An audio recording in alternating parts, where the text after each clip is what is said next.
तो ये first target, अगर आपको ये स्लैब तोड़नी है तो आपको नॉलेज बेस बढ़ाना होगा। पेपर वन का तो है ही कि पेपर वन आपने पास किया तभी पेपर टू चेक होगा, और पेपर टू भी अपने आप में क्वालिफाइंग है। हो सकता है किसी बुक को पढ़ने में आपको 15 दिन लगे, लेकिन जब रिवाइज आपको करना है तो तब इतना समय नहीं लगना चाहिए दोस्त। वो समय आधा, फिर और कम और कम, इस तरीके से फेज मैनर में हमें उसको घटाना है। हम एक पर्टिकुलर टारगेट रखते हैं और क्या एक सब्जेक्ट का टारगेट होना चाहिए।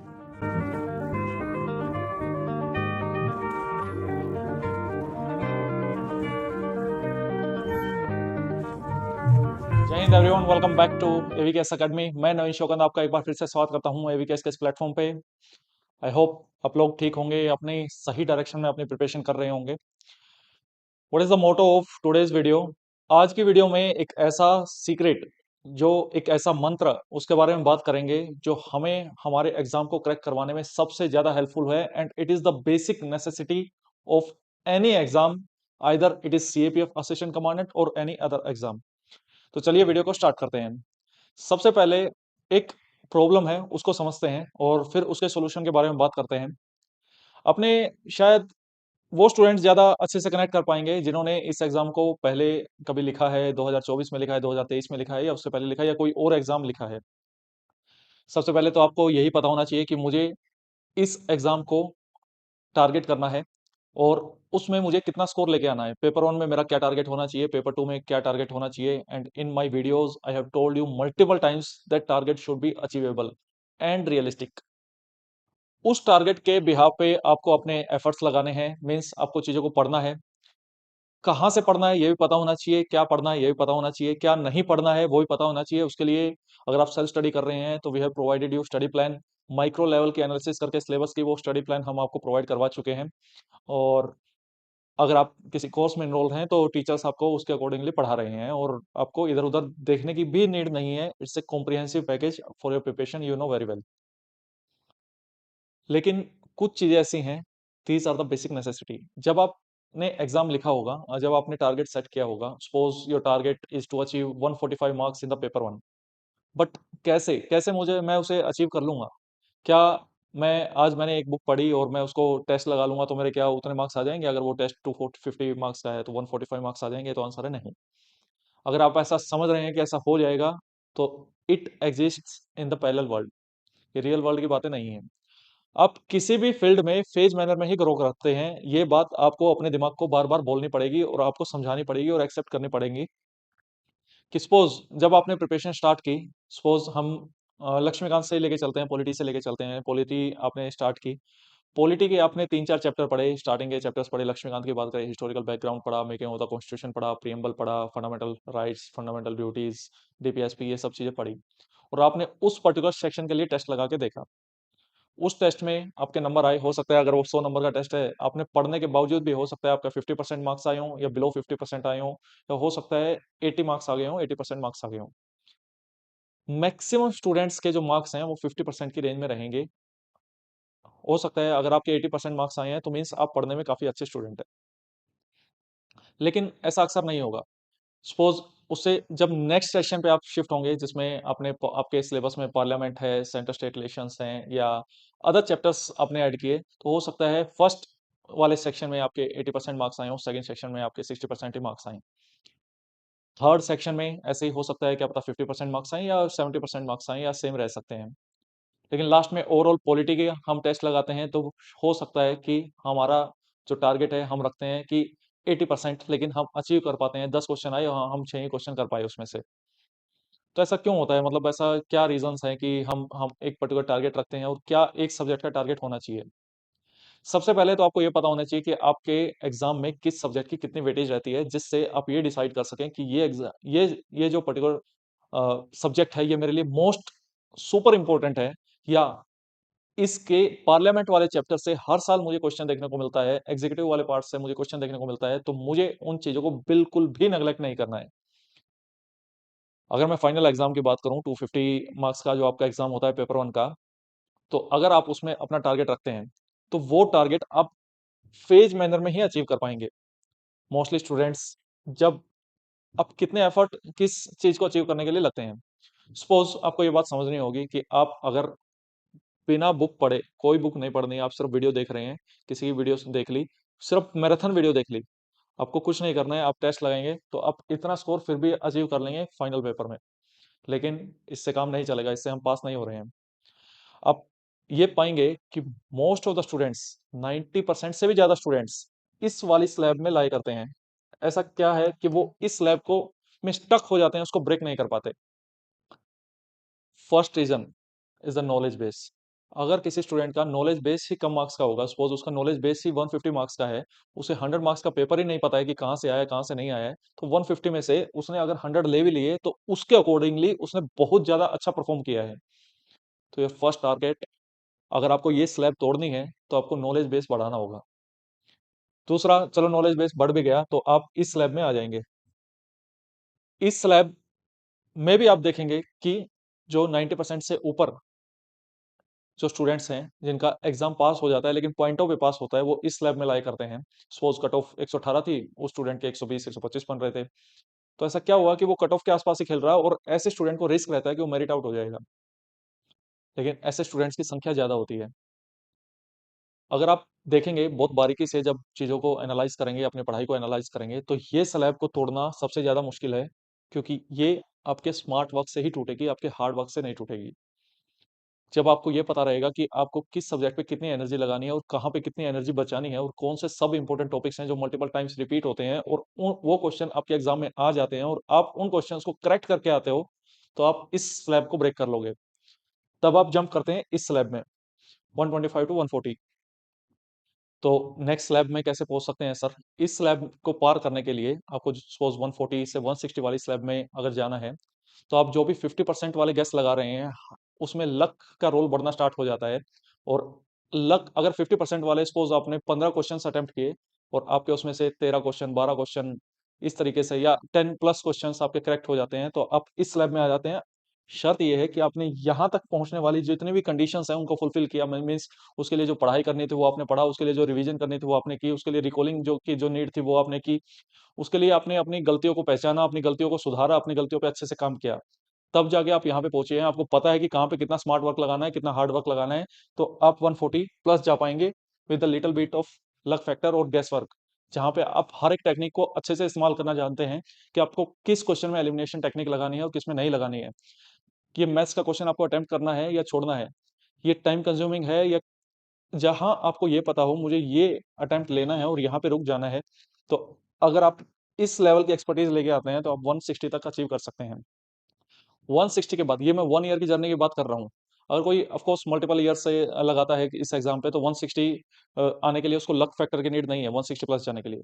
लेकिन 1 ईयर में उसको 160 प्लस जाना है तो कहीं ना कहीं उसको लक को उसका साथ देना होगा। सपोज अगर वो 33% वाले ऑप्शन भी लगाता है, तो वो उसके करेक्ट अगर हो जाते हैं तो वो 160 प्लस चला जाता है। 1 ईयर की जर्नी में मैं बोल रहा हूँ इस चीज में, इसको मिस इंटरप्रिटेट बिल्कुल भी मत करना। सेकंड, अगर पेपर 2 की बात करें, तो एक स्लैब है 0 से 50 नंबर की।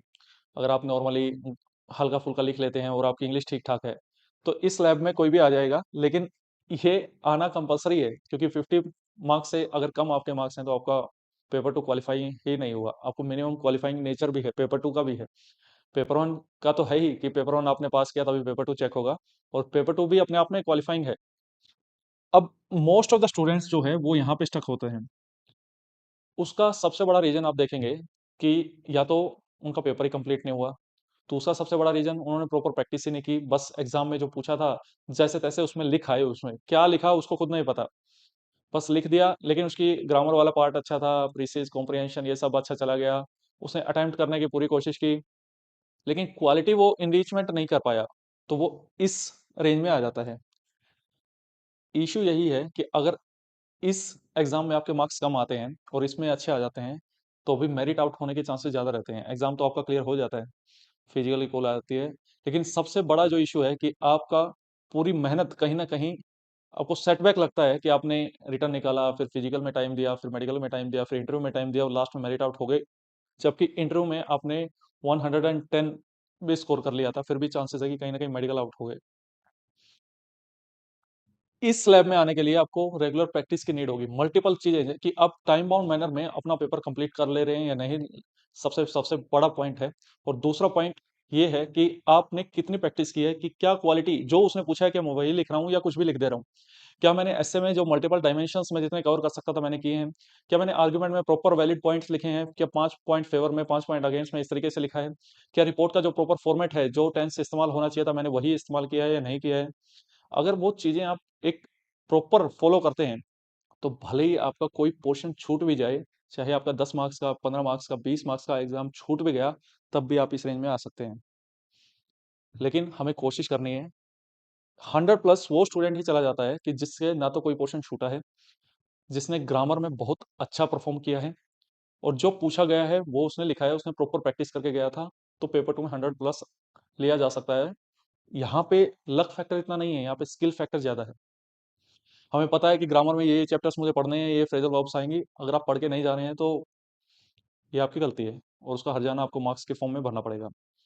किसी भी प्रिपरेशन को अगर 3 भागों में बाँटा जाए तो 3 R formula is there: reading, revision and recall.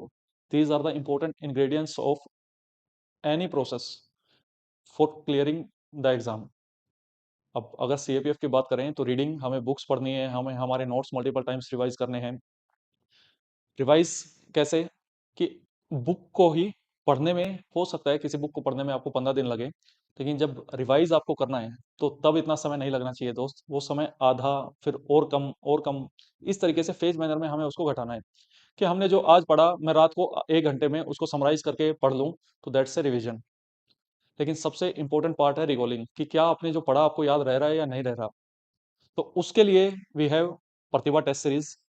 ये वीडियो इसलिए भी इंपॉर्टेंट है कि क्या सर आप इस वीडियो के जरिए प्रमोशन करना चाहते हैं, इट्स अप टू यू कि आप जो लेना है आप ले सकते हैं अपने माइंड पे। लेकिन the most important thing about this video, I want to tell you the importance of test series in your preparation. Test series एक ऐसा पार्ट है, चाहे आप एवीकेएस की टेस्ट सीरीज लगाइए ना लगाइए, किसी और की लगाइए, आपकी मर्जी। क्योंकि आपके घर पे तो मैं नहीं आ रहा हूँ कि ये लाओ पैसा दो, ऐसा नहीं है। आपको कहीं से जो भी ऑथेंटिक टेस्ट सीरीज मिल रही है, आप वो टेस्ट सीरीज जरूर लगाइए, क्योंकि this is the high time to start the practicing. चीज़ें आप साथ ही साथ पढ़िए और चीज़ों को अच्छे से रिवाइज कीजिए, अच्छा से रिकॉल कीजिए। जैसे अगर प्रतिभा टेस्ट सीरीज की बात करें तो what's the special about the Pratibha test series? इसमें 55 प्लस टेस्ट रहेंगे for the paper 1 and paper 2, जिसमें sectional test, revisional test, full end test रहेंगे। पूरा सिलेबस को आपको इस तरीके से सेक्शंस में डिवाइड करके मिलेगा कि आपको किस दिन किस टेस्ट के लिए कितना पढ़ना है, वो टेस्ट की क्या डेट रहेगी, वो सब सोर्सेस वगैरह हर एक चीज़ डिटेल में मेंशन है। ये चीज़ आप टेलीग्राम चैनल से डाउनलोड कर सकते हैं, सबके लिए अवेलेबल है। आप टेस्ट सीरीज नहीं भी ज्वाइन करते हैं तो इस चीज़ को जरूर फॉलो कीजिए, जो आपका प्रॉपर एक प्लान है, ये भी आप ऐसा कह सकते हैं। इसको स्पीडी, मतलब जल्दी से जल्दी इसको कंप्लीट करने की कोशिश कीजिए। दूसरा अगर मैं बात करूं कि और क्या ऐसी खास बात है, सबसे अच्छी चीज़ होती है एमसीक्यूज। बहुत सारे स्टूडेंट्स का ही डाउट आ रहा था कि सर क्या आपका करंट अफेयर आता है क्या? तो yes, we publish monthly current affair booklets. आपको वो एडिशनल गिफ्ट्स के फॉर्म में इस टेस्ट सीरीज में दी गई है। आपको 55 टेस्ट मिलेंगे, प्रॉपर इवैल्यूएशन रहेगी, पेपर 2 के लिए मेंटरशिप रहेगी, प्रॉपर गाइडेंस रहेगी। इसके अलावा मंथली करंट अफेयर बुकलेट्स आपको मिलेंगी। करंट अफेयर बेस्ड पे मंथली बेसिस पे एमसीक्यू मिलेंगे। अगर टोटल एमसीक्यूज की मैं काउंट करूं तो मोर देन 2500 एमसीक्यूज आपके करंट अफेयर बेस्ड ही रहेंगे। और बहुत सारी चीजें ऐसी होती हैं जो न्यूज में होती हैं, उनसे रिलेटेड स्टैटिक क्वेश्चन क्या बनता है वो भी हमें पता होना चाहिए। तो स्टैटिक एमसीक्यूज भी रहेंगे उसी बुकलेट्स में, जिनको आप काउंट करोगे तो मोर देन 2500 रहेंगे वो भी। और ये सारी चीज़ें विद एक्सप्लेनेशन रहेंगी, ऐसा नहीं है कि उनका आंसर लिख दिया ए बी सी डी, ऐसा नहीं। उस चीज़ के बारे में proper content, proper information deliver की जाएगी। और आपको मेंटर भी अलॉट होंगे कि आपको कोई भी डाउट आता है आपके टेस्ट में, आपको कुछ भी समझ में नहीं आ रहा, मार्क्स बढ़ाने हैं, आपकी गलतियां कैसे पहचाने, तो उससे रिगार्डिंग आप सपोर्ट सिस्टम भी ले सकते हैं। एक टेस्ट सीरीज में जितना मैक्सिमम क्वालिटी दी जा सकती थी, हमने वो इसमें प्रोवाइड करवाई है। लेटेस्ट पैटर्न पे अवेलेबल है। गिवन नंबर पे अगर आप इंटरेस्टेड हैं तो गिवन नंबर पे कॉल कर सकते हैं। और AVKS is well known for its quality content. We are the exclusive for the CAPF preparation. ये बात बहुत अच्छे से जानते हैं। We are here to help you. चीज़ें यही हैं कि हमें एक प्रॉपर पाथ ये आपको प्रोवाइड करवाता है, एक प्रॉपर रोड मैप आपको प्रोवाइड करवाता है कि आपको अब इस डायरेक्शन में आगे बढ़ना है। आप हर एक सिलेबस के हर एक कोर एरिया को डिटेल में डिस्कस किया गया कि इस पर्टिकुलर चैप्टर के से रिलेटेड इतने क्वेश्चंस हमें प्रैक्टिस करने चाहिए। सपोज पॉलिटी को हमने 4 सेक्शंस में डिवाइड किया है, सेक्शनल टेस्ट में 75 क्वेश्चंस रहेंगे हर एक सेक्शनल टेस्ट में। तो इस तरीके से देखें तो पॉलिटी के आप 400 सेक्शनल और रीजनल टेस्ट मिला के 400 एमसीक्यू प्रैक्टिस करेंगे विद डिटेल्ड एक्सप्लेनेशन। इसके अलावा पॉलिटी का सेक्शन फुल एंड टेस्ट में भी आएगा। ऐसे ही हर सब्जेक्ट का इतनी वेटेज रहेगी। तो कैसे नहीं एग्जाम निकलेगा दोस्त, कैसे नहीं चीजें याद होंगी, कैसे नहीं दिमाग के अंदर जाएगा। तो ऐसे ही फॉर द पेपर 2 के लिए भी प्रॉपर मेंटरशिप रहेगी, 1-to-1 मेंटरशिप रहेगी। आप अपने जो आपके एवेलुएटर हैं उनसे बात कर सकेंगे। विद टाइम ग्रोथ अपने आप आपको दिखेगी। दिस ऑल अबाउट कि मेन जो सीक्रेट है, मेन जो मंत्र है, that is the practice. Practice practice practice practice makes a person perfect. It's not about the Pratibha test series, it's about the test series. कि आपको टेस्ट लगाने ही हैं, प्रैक्टिस करनी ही है। अगर आप खुद से कुछ एमसीक्यूज लगाने में समर्थ हैं, खुद से कुछ पेपर 2 का प्रैक्टिस करने में समर्थ हैं, जिसमें आपको किसी एक्सटर्नल फैक्टर की नीड नहीं है, तो आप वो कीजिए। आपको किसी को कोई पैसा देने की नीड नहीं है उस चीज़ के लिए, लेकिन प्रैक्टिस आपको करनी ही है। This is all about today session. जय हिंद।